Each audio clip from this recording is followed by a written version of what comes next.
Hello, good morning. আমি বিদিশা চলে এসেছি। আজকের টপিক হচ্ছে এএলপি। এএলপি কি? ঠিক আছে, এএলপির মানে হচ্ছে অ্যাসিস্ট্যান্ট লোকো পাইলট। যে লোকো পাইলটকে অ্যাসিস্ট করবে। কিসে অ্যাসিস্ট করবে? মানে একটা লোকো পাইলটের যা কাজ, একটা অ্যাসিস্ট্যান্ট লোকো পাইলটের প্রায় তাই কাজ বলতে পারো, শুধু জাস্ট ড্রাইভিং ছাড়া। তো এই জন্য আর একটা loco pilot, assistant loco pilot থেকে লোকো পাইলট হতে আগে অনেক টাইম লাগতো, বাট এখন সেটা 4-5 বছরে হয়ে যাচ্ছে।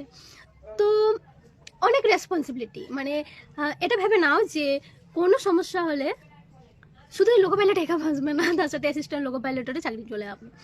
তাই নিজেকে পুরো মানে শক্ত করে নিতে হবে অ্যাসিস্ট্যান্ট লোকো পাইলট হয়ে গেলে। আর এটা ভাবলে হবে না যে মানে তুমি একটা কোনো কিছু প্ল্যানিং করে যাচ্ছ, যেমন ধরো তুমি ভাবলে যে আমি আজকে যাচ্ছি, আমি এই টাইমের মধ্যে চলে আসবো, দিয়ে এই কাজটা করে নেবো, ভুলে যাও।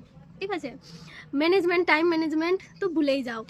তাই সবথেকে বড় এটাই, যদি তুমি ওটা অ্যাকসেপ্ট করতে পারো তো চাকরিটা এমনিতে খুব ভালো।